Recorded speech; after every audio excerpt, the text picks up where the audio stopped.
Thanks for joining us today. My name is Steve Salinas. I'm the head of product marketing at Deep Instinct. Got a couple of interesting speakers with us today, and we're going to be having a pretty much a free-form discussion around what CISOs and security decision makers are expecting in the upcoming year. I don't think anyone would say that 2020 is a year anyone will forget anytime soon, even though we probably want to. But I think this is always a good time of year where people look kind of retrospectively at what happened last year and what they can expect in the future. I'm going to pull up some slides in just a minute and we'll make some introductions and we'll get going. If this is the first time you're joining us in this kind of platform, we typically use a different platform where you can see the slides. You don't necessarily see video of us, but we thought that today, since it's going to be more of a discussion, you might be nicer to kind of actually look at us and see our faces. But I will be sharing some slides as we go along as well. But what I do want to point out to you. So first, let me let my kind of panelists introduce themselves. So Elena, do you want to start? Yeah. Good morning, everyone. Or actually, it's good morning for us, but I think maybe afternoon for the rest of everybody else on the East Coast. I'm the director of IT with 5 Acres, been here for 2 years, and we've made a lot of dramatic improvements in terms of like our technology over the past few months.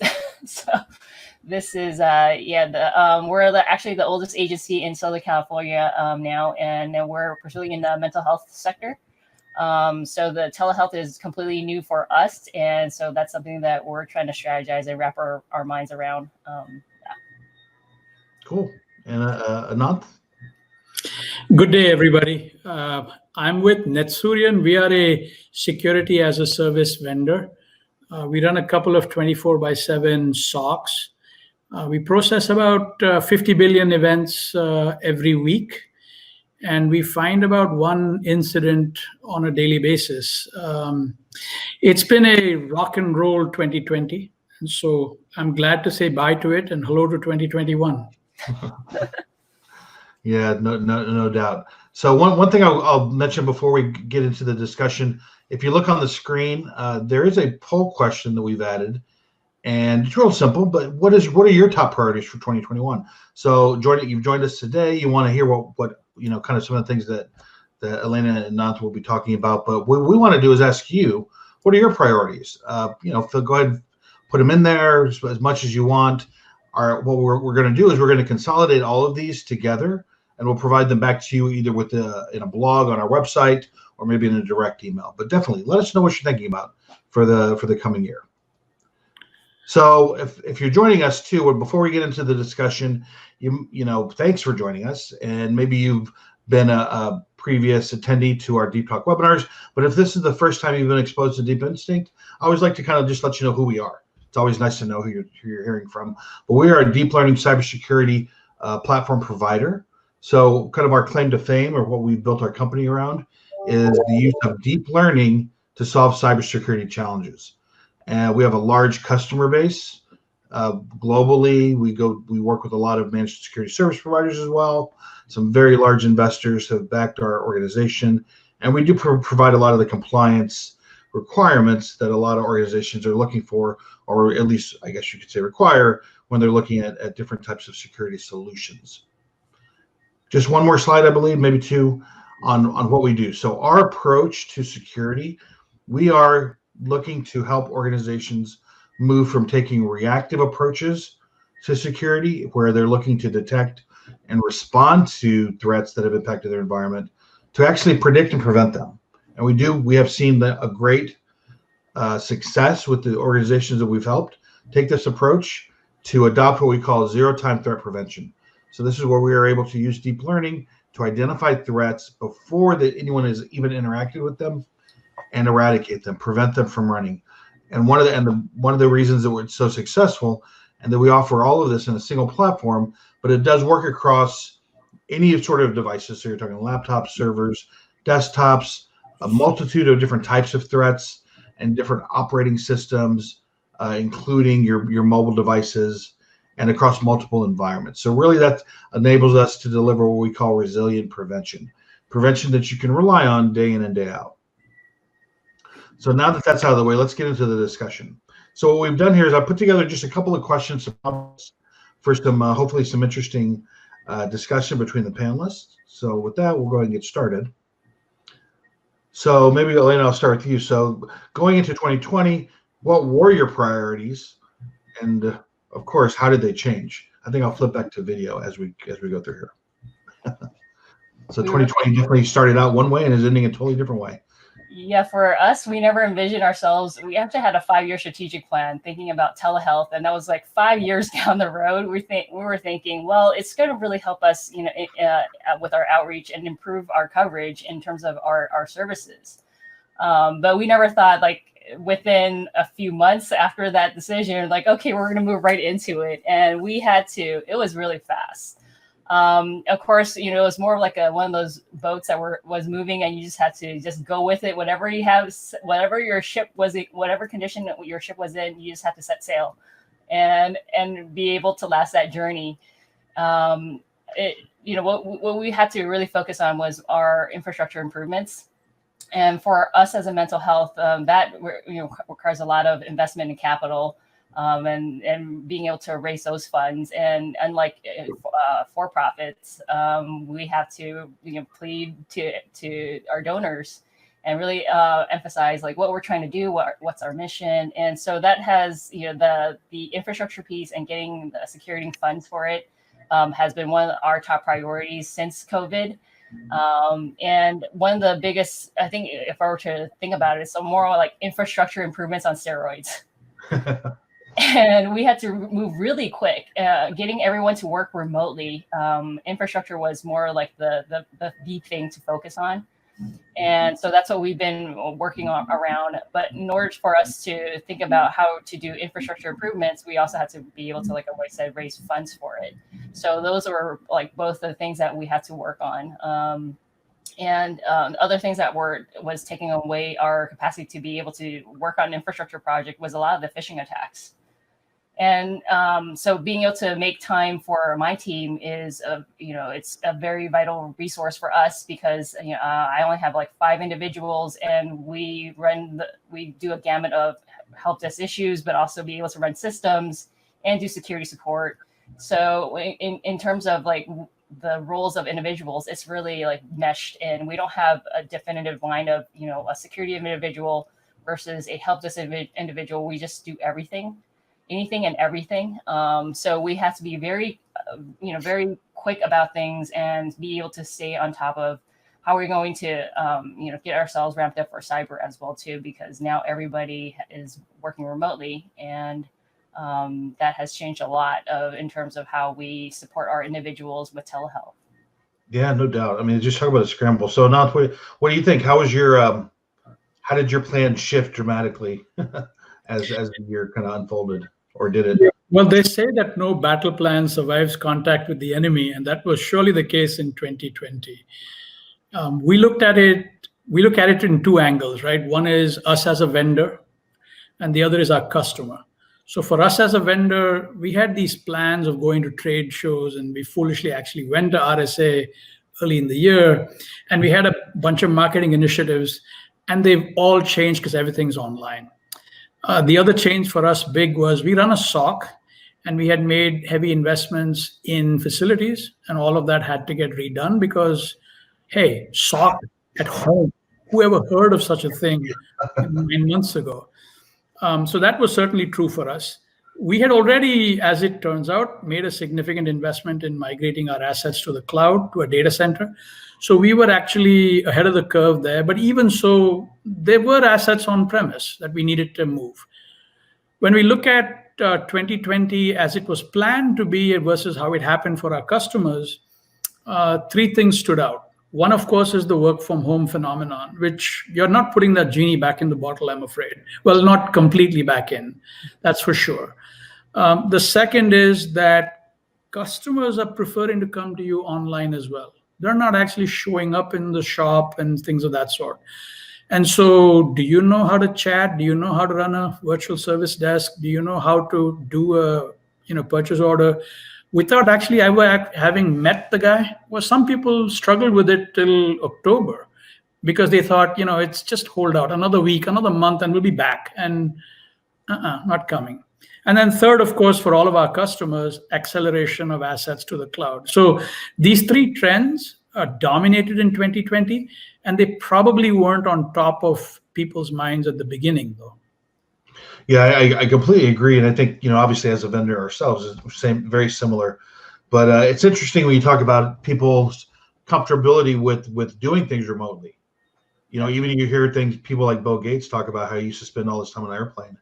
But even now he's saying, well, why am I getting on an airplane to travel 15 hours when we can do this, online?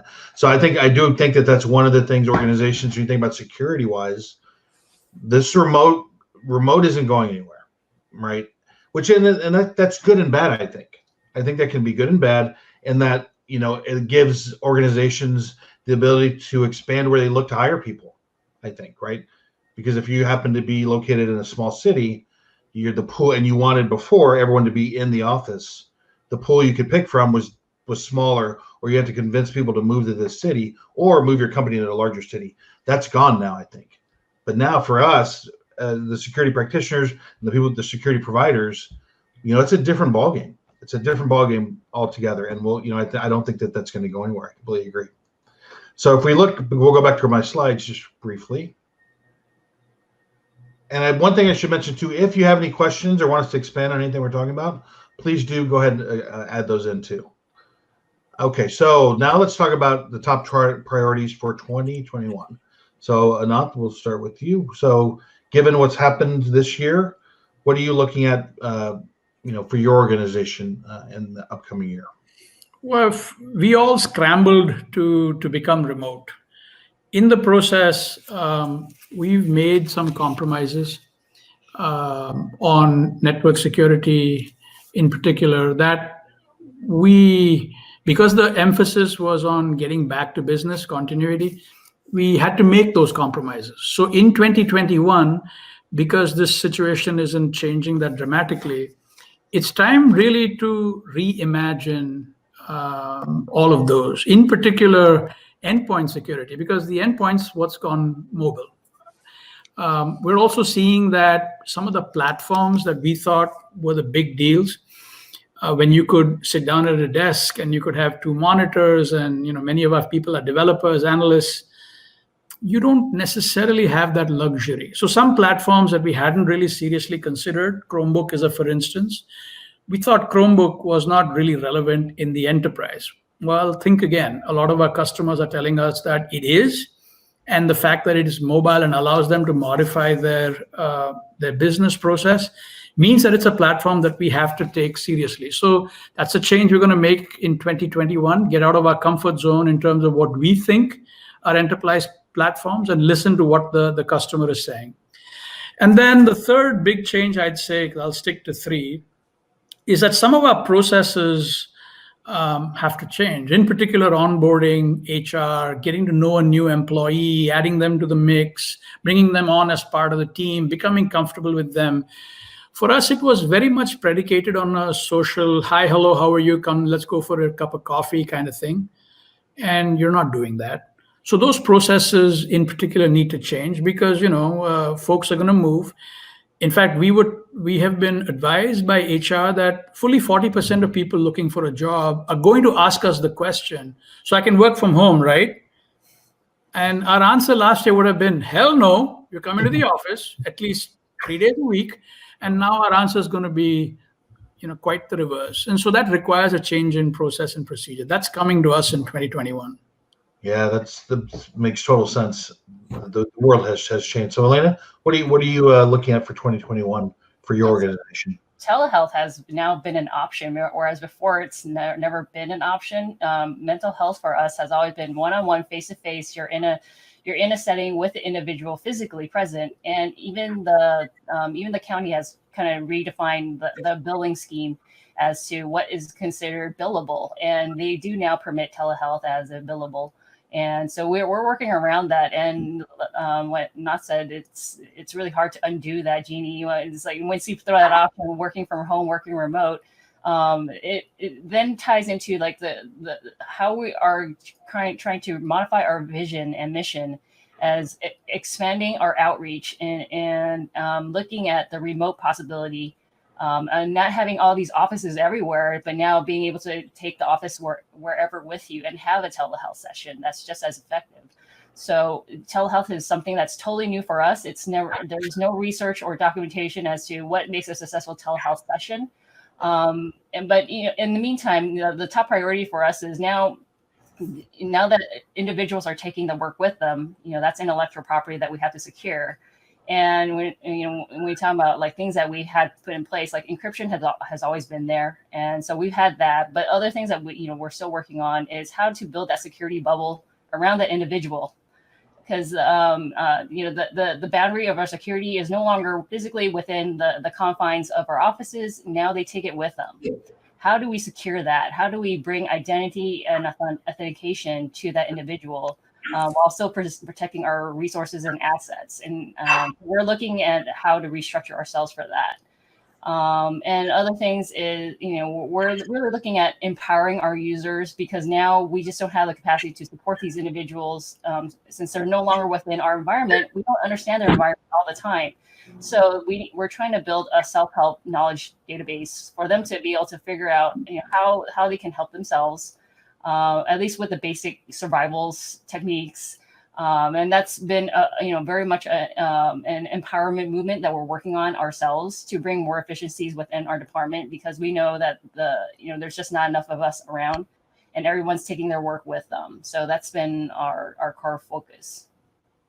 Really interesting points you both bring up, and I think one of the things too, I think just from looking at what's going on, especially like right now in the United States, there are a lot of employees that are dealing with not only trying to work from home, but having children at home, right? With schools not being open and whatnot. So I would imagine a lot of organizations are looking at employees that might have typically worked from 9 to 5, your normal hours.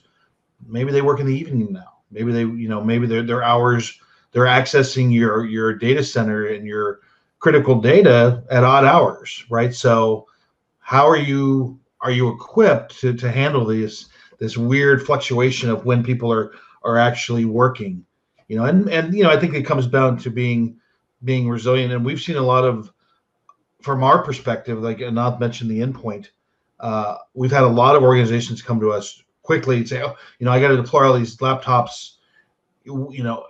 They need something that is going to enable that laptop that might be working one day from home, next day from a relative's house, or so, just kind of all over the place, that it remains secure. So that's one of the things that we've seen that because of our approach does help that. It helps that remain secure. So I think it's interesting. And then I think you both kind of mentioned the fact that readdressing or looking at the decisions that were made this year for expedience to get people up and running, what sort of changes might need to be made to make those much more permanent, or I'll say resilient again. So good things to think about. Let's go back to slides and see what else we have. All right, this is probably something people are thinking about. And we've touched on it already, but just to kind of put a finer point on it, what do both of you guys think the long-term impacts of COVID are on your strategy or a strategy? And if any, of course, there's going to be some impacts. I mean, I think we've already been talking about that, but if there's anything that you maybe would want to kind of expand on, Anant, we can start with you. So obviously COVID is touching everyone's lives in a number of different ways. But what do you think? What do you think from a security standpoint, like longer term? Well, a couple of things, right? Obviously, the network diagram has changed significantly. And I think even those who do security only for the purpose of being compliant will find that the auditor who comes around will ask you the question, how are you secure now that the data has gone home, a teenager is accessing your office device, now that you sometimes have a VPN and sometimes you don't? How do you know that same employee from Timbuktu versus that same employee from across town where your headquarters were? How did you distinguish between the two? And how did you account for the fact that that employee may be logged in at 9 o'clock in San Francisco and apparently logged in again at 9:15 from New York, which we know is physically impossible? You're able to detect this.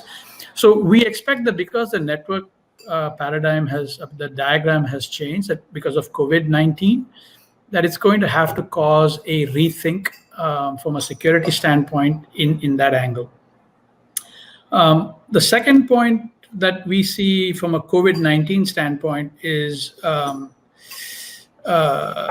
it's really a variation on the current theme, and that is, what have you decided to do with your remote employees? I mean, you packed your desktop, the one that was at the office, and sent it to them, or you gave them an additional somehow underpowered laptop and said, this is your temporary machine. Well, temporary is kind of semi-permanent now. Do they have place for that big honking machine that you kept at the office with the 2 monitors? Do they not? And then how did you account for the flow of information? I mean, whether you're a law firm or you're the MVA or you're in government, this problem, or for that matter, a POS system, right? I mean, the curb, they're bringing the point of sale system to the curb in order to serve you as you come to the drive-through, right? Take your order early. So this is causing a significant amount of retooling. And if you now do security as a bolt-on, boy, are you going to be sorry. So that's another funny thing that needs to get addressed in 2021. Absolutely. So Elena, what do you any thoughts on that? I mean, I know previously you talked about that ability to provide that mental health remotely, but there's also the requirement for that to be a secure connection, right? And then you talked a little bit about some of your strategy around that. But what do you think on this long-term impact? Yeah, for us, the thing that we need to put in place is more the authentication piece and being able to identify the remote worker, and being able to protect those compute resources that we do have out in the cloud, and be able to unify that, as well too. And we've always had a multitude of passwords and things like that. So those are all opportunities of how to streamline and standardize our security platforms with a very minimal effort of setting things up. So we're looking at a lot of technology and platforms that would make our team a little bit more efficient as well too, because there's always things like that we have to work on manually in the past, or work with the individuals manually. So we're looking at this year as more of efficiencies for the team, and what are the things that still would bring the security bubble to the individual as well too, and make their lives a little bit easier, because our users are not technical. They don't know anything about security. And so getting them ramped up and understanding where are the important pieces and focusing their attention on, when it comes to like the phishing attacks, that is hacking the human is the most obvious thing for our providers. And our clinicians don't understand what all those challenges look like. So you have to really be able to translate that. And something that means well for them, and help them understand, how. I know we can always invest into technology for security, but the human component is always very important. And I think this year it has been that focus for us, is how to strategize with them and bring them their own self-help, but be able to help them identify where are the things that they can work on themselves. So building partnerships has been a big part of what we do this past year. There's not a lot that we have been able to do on our own without the collaboration with our leadership. So that's been a big focus as well too, because they drive the sponsorship of the security technology that we want to bring in place. So that's been a very big part of our long-term strategies. More collaboration, trying to understand what our leadership is moving towards, looking at the platforms that would help support that mission and still be secure in a way. Because everybody's trying to move fast. So the rogue IT is still going to happen. So we're trying to stay ahead of that curve, and be able to figure out like what are the needs, and put ourselves out there, show that we're here to help. Don't try to do things on your own. And that's been the outreach piece that we're working on within 5 acres. Yeah, that makes good sense. And it would have been really interesting if we could have invited an attacker to join us today to see what are their priorities and their strategies for 2021, because they have them, right? When we're seeing how the attackers, I can give my perspective, but I'd be definitely interested in your perspective. What we're seeing If I was an attacker, I'm not, I promise. But if I was, I mean, I think right now I'd be pretty excited about next year, because I know that there are going to be lots and lots of employees that are not behind the protection or the assumed protection of a firewall, right? So now I have the ability, and with the advancement in running automated attacks, and with the success that we've seen, again, putting on my attacker hat, of my attacks and my colleagues' attacks, deploying ransomware, I think 2021 is going to be a great year for me as an attacker.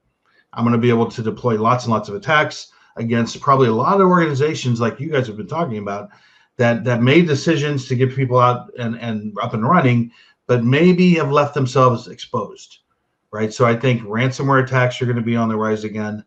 I think that a lot of, and we've even seen this so far where, I can probably target certain verticals that are going to be more inclined to pay my ransom compared to others that might not be able to. Phishing attacks obviously are always one of my favorite types of attacks as an attacker. But I mean, I think briefly, I guess generally I would say the attack surface has exploded, and I'm really happy about that if I'm an attacker. But what do you guys think? Oh, you're on mute. Sorry about that. Yeah, I mean, surely as an attacker, I'm thrilled to go against low-hanging fruit, and that's the poor employee that isn't security conscious or security aware. That's for sure. Second, I'm going to feed off of his anxiety. Whatever it is that he's anxious about, whether it's COVID cure or vaccination. So I'm going to change my attack technique to be taking advantage of that. But then the third thing that I'd caution the IT fellows about is you're probably opening doors that you normally wouldn't open to allow all these remote employees to access. And as an attacker, I am licking my chops because you enabled VPN. That employee had the same password for his home device, for his personal email as he does for work. And I can get that from somewhere. And now I'm in like Flynn from the VPN. Because you had to open it. Otherwise, if you didn't open the VPN, how was you going to let that guy in? So you've opened, in other words, changed the attack surface. And I am going to exploit that bad boy as much as I can. Because I'm not really as much interested in your personal device, the one that you have at home, but I'm really interested in getting into corporate because that's really where the gold is, and then our hills. And so I'd be looking to exploit that. Yeah, absolutely. So what do you think, Elena? Put it on your attacker hat. Yeah, the human component for us has always been the easiest part. When we're looking at the strategy, we're always thinking about what makes it easier for our clinicians. Technology that's secure but easy, and finding something like that, you really have to do your investigation and research, and that's where we don't want to have a compromise. What a lot of individuals do is that they would try to find ways, even though you put the security in place, they find that you're making my job harder and I can't get my job done. So I'm going to try to figure a way around the security. And that's what we don't want. And so that's what we're trying to reinforce as like, what's easy, what happens in the background, something that they won't think about and they won't even know. But security is there. And so that's something that we're trying to roll into in terms of like our decision making and looking at technology that's out there. So I think that in terms of like bringing in the enhancements, that's when you're thinking about the return on investment. The ease of use is a big factor, especially during now. If it makes it any complicated and it gets in the way, people are always going to try to figure ways around your own security. So then you have those individuals that are trying to, hack their way around things. And it's your own company, your own team. And how do you identify how do you work with that and build a relationship with those kinds of individuals and work with the supervisors and leadership and get them on board with things. And I think getting leadership and getting the middle management on board and understanding why it's important has been a very critical focus for us. Whereas in the past, it was there was no understanding as to what is the investment. Whenever there was a discussion of we need to invest in this because we need it for HIPAA security and things like that. And then they go, well, how much is that going to cost? And why do we need it? Everything's working fine. And now the whole discussion has changed because, now it's about talking about our compliance, our security. Everybody's working from home. And we know that, I think COVID is actually a good analogy for cybersecurity. Once one person's infected, everybody else is going to get infected, and that impacts your company. It impacts your bottom line.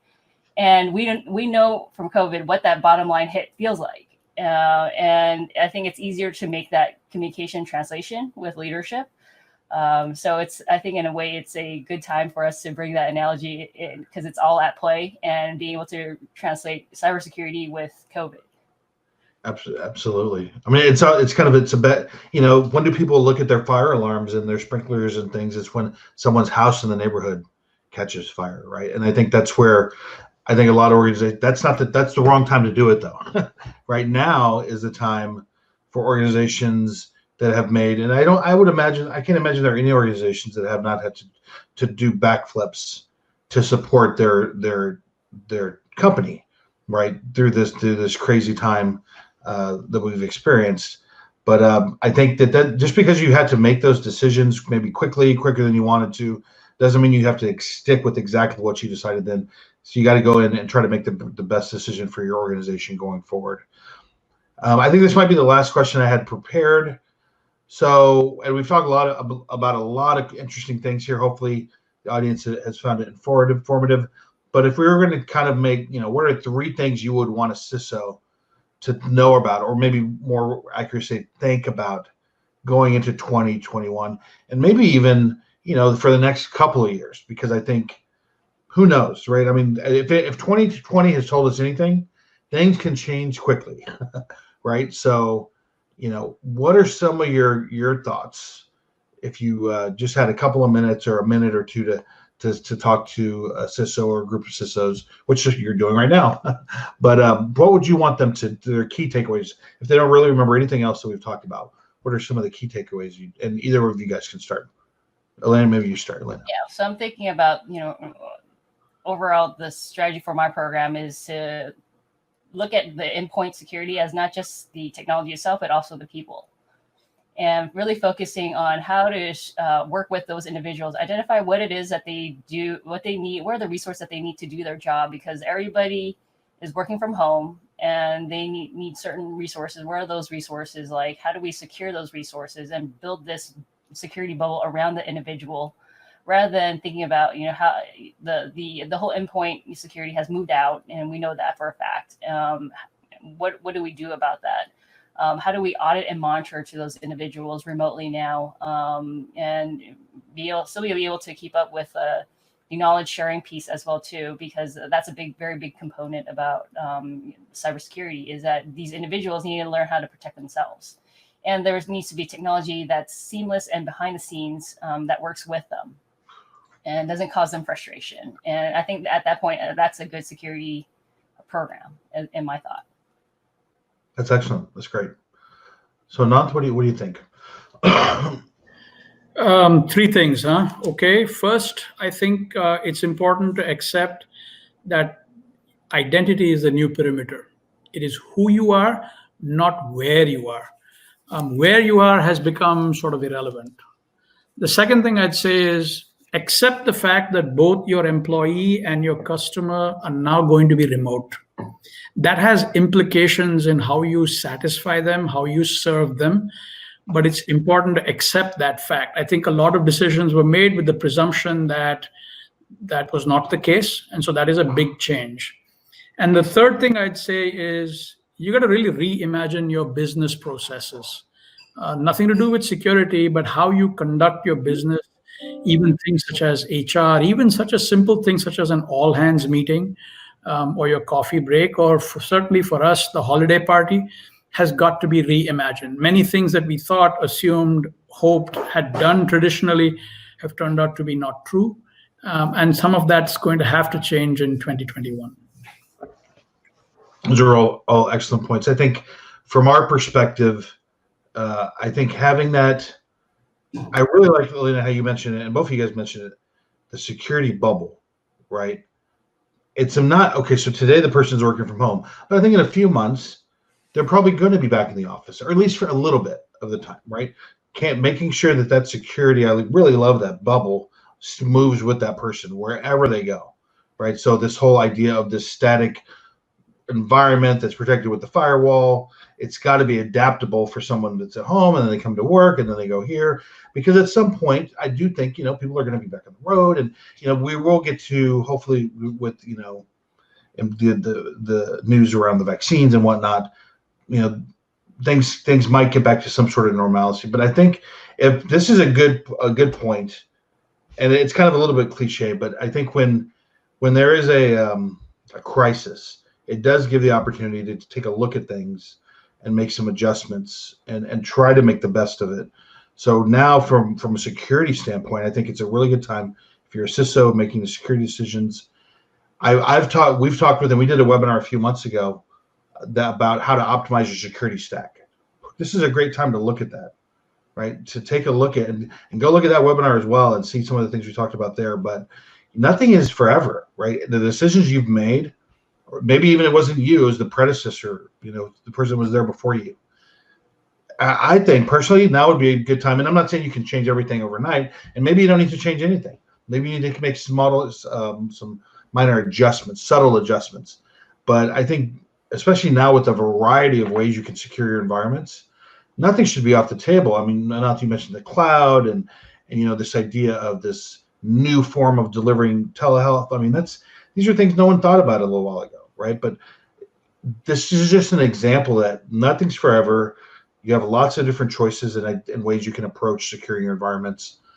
Don't let something being new or different kind of dissuade you from at least looking at it. And the last thing I'll mention, just from a vendor perspective, you as the people that are making security decision makers, you have all the power. There are so many different ways you can do it. Hold your vendors accountable, right? If they need to, if you've invested in them, they need to deliver the value, right? We all see it. We know what's going on.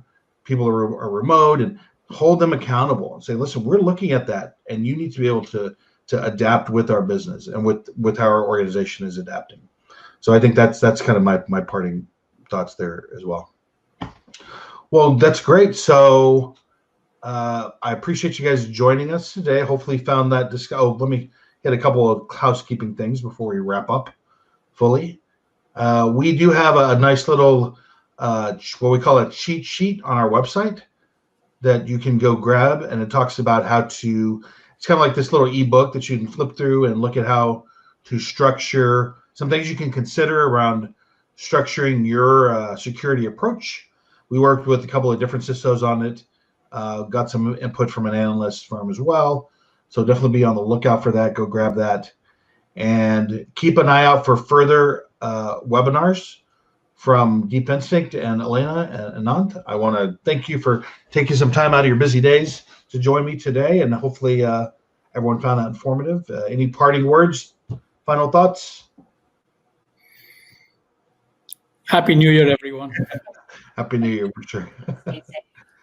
All right, with that, we'll go ahead and sign off. So thanks, everyone, for joining, and have a good rest of your day.